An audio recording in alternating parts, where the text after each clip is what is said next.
Bonjour à tous et merci de nous rejoindre pour ce principal rendez-vous de l'information dont elles sont les faits marquants de ce 15h. L'INAP a organisé ce matin un atelier de formation sur les statistiques dans le marché du travail.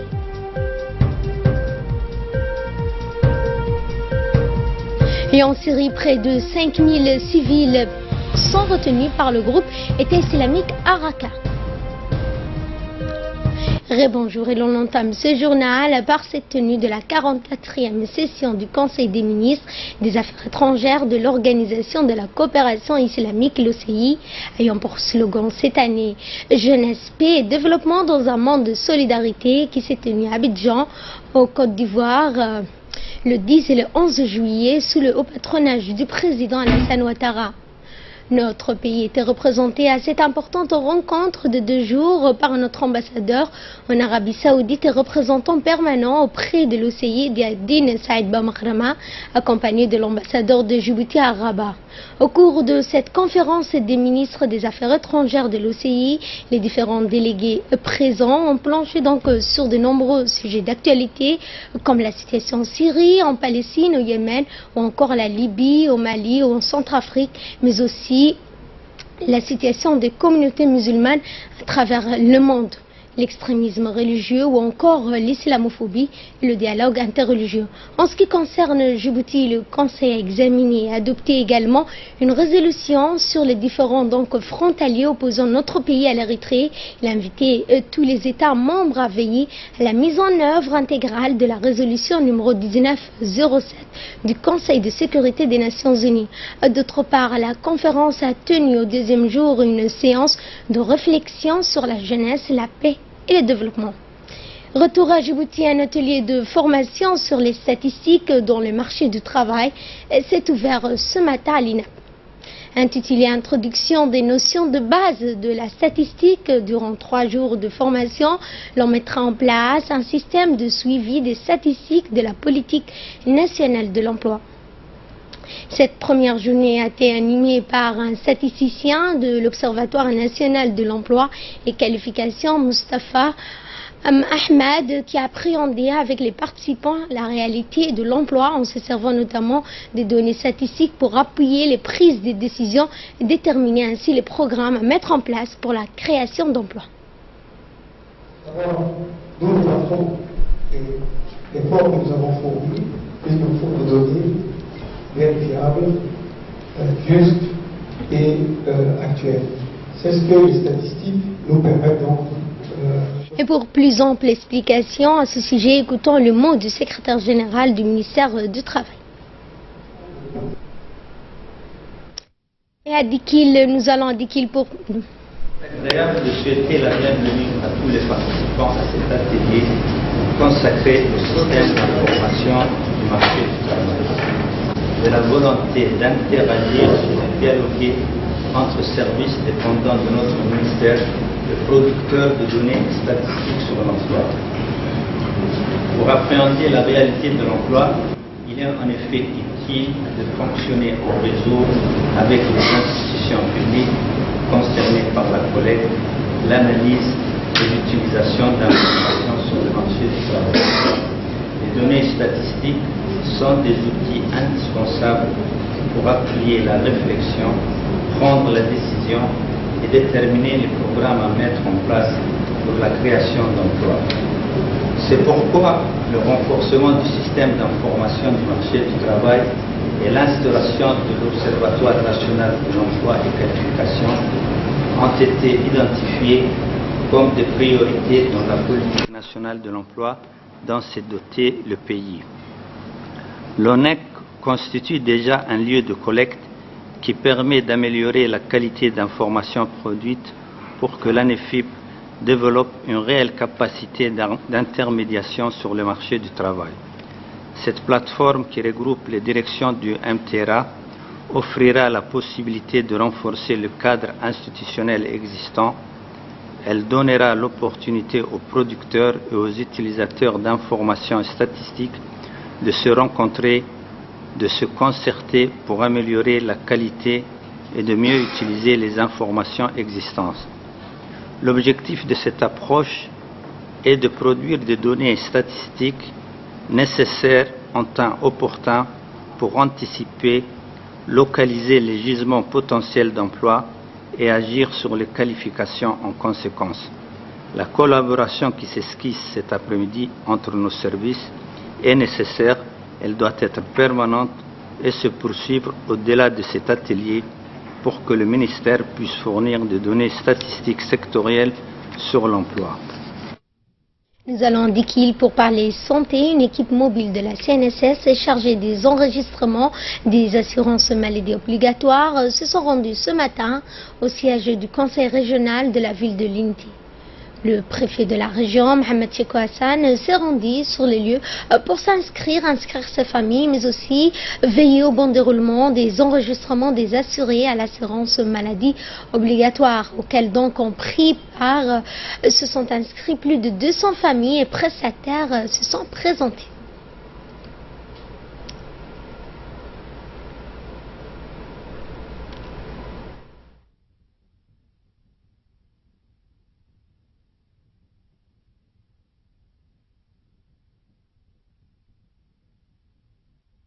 Et en cette période de forte chaleur, certains vacanciers quittent la capitale pour se rendre dans les pays voisins, mais encore dans les régions de l'intérieur, à Lissabié par exemple, en raison de la proximité, mais aussi du climat doux, situé au sud donc du pays à 90 km de la capitale. Ce déplacement génère des revenus des commerces, mais aussi donc génère beaucoup plus de revenus pour les habitants de cette région.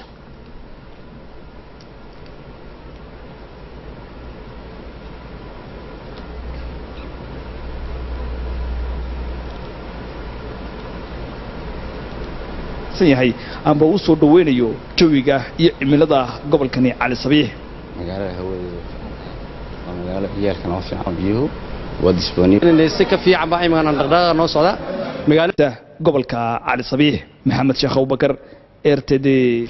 Et dans le reste de l'actualité, l'entreprise Koubèche a procédé ce matin à une cérémonie de distribution d'équipements sportifs pour les arbitres. Cette cérémonie a vu la participation du président de la Fédération djiboutienne de football, Suleiman Hassan, le représentant de la société Koubèche, Christophe Cheror.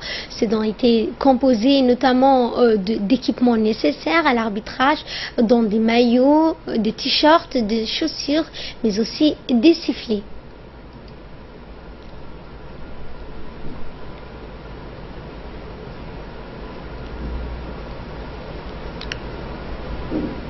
On a trouvé judicieux, intéressant, de mettre notre soutien sur le corps arbitral.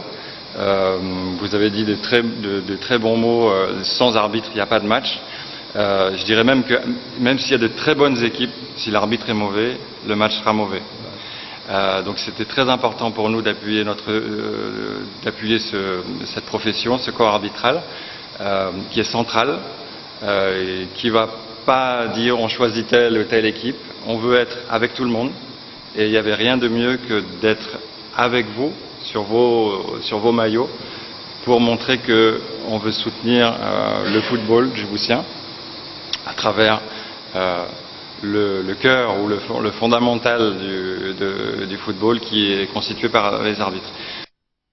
Et de son côté, le représentant des arbitres djiboutiens présent à la cérémonie, Mohamed Moumine, s'est réjoui du don de matériel au profit des arbitres par les établissements Koubèche. Il a ajouté que les arbitres ont une place et un rôle important dans le développement du football national. Il a également, au nom de la fédération de foot et au nom donc des arbitres djiboutiens, et en son nom remercié les établissements Koubèche. Le président de la fédération djiboutienne de football, Suleiman Hassan Ouabari, a remercié les établissements Koubèche pour l'octroi de ces dons d'équipements sportifs. Nous l'écoutons. Ce matériel composé de t-shirts, de chaussures, de cartes, de différents matériels pour les arbitres, nous a offert par la société Koubèche-Sar, qui est vraiment, pour la première fois de l'histoire de notre football, comme a mentionné le président de la commission centrale des arbitres, à sponsoriser le corps arbitral. Dans le football moderne, sans les arbitres, il n'y a pas un match. Et sans les arbitres, il n'y aura pas la fédération de football, djiboutienne de football ne peut terminer en championnat. Donc, leur rôle est très important pour le développement de nos arbitres. Je suis toujours dit que les arbitres sont le moyen central de notre football. Donc c'est pourquoi nous avons demandé à la société Kobesh de nous aider à équiper les arbitres. Et nous vous remercions au nom de la Fédération djiboutienne de football et au nom de l'ensemble de la famille de football et mon nom propre, je vous remercie de votre geste ô combien important pour notre football et pour les arbitres. Et dans le cadre de la promotion et le développement du sport dans la région de l'intérieur, une délégation de hauts responsables du secrétariat d'État à la jeunesse et au sport s'est rendue à la Ville Blanche afin de rencontrer les personnels régionaux du département sportif. La délégation du secrétariat d'État à la jeunesse et au sport a organisé une réunion de premier contact avec les jeunes Tadjouriens représentés ici par les leaders et responsables afin d'évoquer la mise en place des ligues régionaux qui ont donc pour objectif d'offrir aux jeunes le moyen de se mouvoir. Après la réunion, l'équipe pilotée par Abdouragé a procédé à un don d'équipements sportifs aux différentes ligues de la jeunesse de Tadjoura. La cérémonie de la distribution a vu la présence du préfet adjoint, le représentant du conseil régional ainsi que les différents présidents des ligues régionales.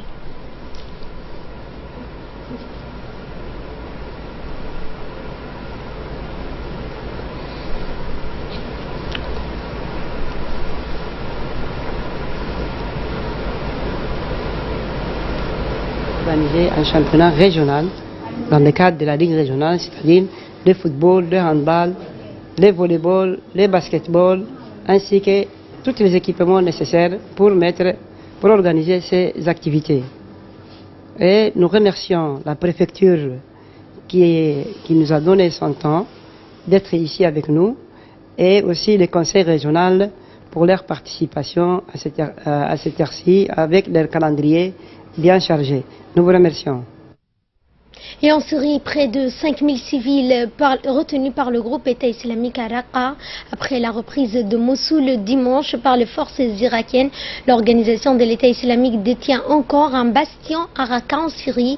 La bataille pour récupérer la capitale de Khalifa est lancée depuis le temps dernier. L'alliance kurdo-arabe des forces démocratiques syriennes approche donc de la vieille ville ces derniers jours grâce au soutien américain. Selon l'ONU, entre 30 000 et 50 000 civils seraient pris au piège. Contrairement à Mossoul, aucun corridor humanitaire n'existe à Raqqa, laissant les civils sans possibilité de fuir les combats. Dans le centre-ville, les laissant donc aussi à court d'eau, de médicaments, de nourriture. Le Haut Commissariat pour les réfugiés a tout de même réussi à ouvrir un nouveau corridor pour acheminer les produits essentiels à proximité de la ville. Aux États-Unis, le fils de Donald Trump épinglé dans une affaire d'information compromettante sur Hillary Clinton. Le fils aîné de Donald Trump a admis hier avoir volontairement rencontré l'an dernier une avocate représentée comme émissaire du gouvernement russe. Il assure cependant qu'il n'avait pas parlé à son père de cette rencontre. L'existence de la rencontre a été révélée samedi par le New York Times, puis des messages publiés mardi ont montré que Mme Veselnitska lui avait été représentée, présentée comme intermédiaire, comme une avocate du gouvernement russe. Mais l'avocate aurait, selon Trump, surtout parlé de la loi américaine Magnitsky qui sanctionne les Russes pour des violations des droits de l'homme et contre laquelle elle milite. Le fait seul d'avoir accepté de rencontrer une personne présente comme représentant le pouvoir russe dans le but d'afficher et d'obtenir des informations pouvant influer sur le cours de l'élection présidentielle américaine a scandalisé l'opposition démocrate au Congrès, dont les élus estiment que cela s'apparente à une tentative de coordination avec une puissance étrangère hostile. Voilà, c'est tout pour cette édition de 15 h. Merci à vous de l'avoir suivi. Je vous retrouve dans un instant pour le focus avec Nagat Fouad.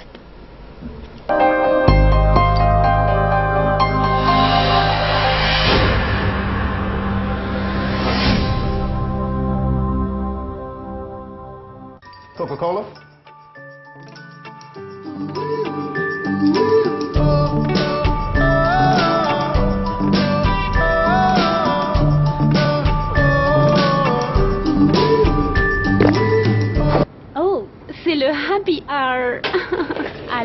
vous avez gagné un Coca-Cola gratuit. Mais il faut le boire ici.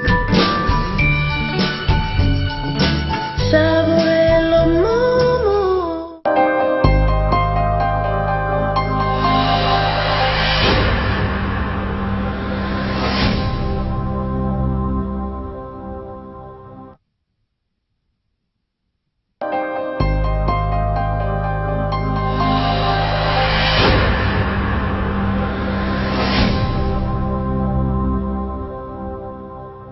Coca-Cola?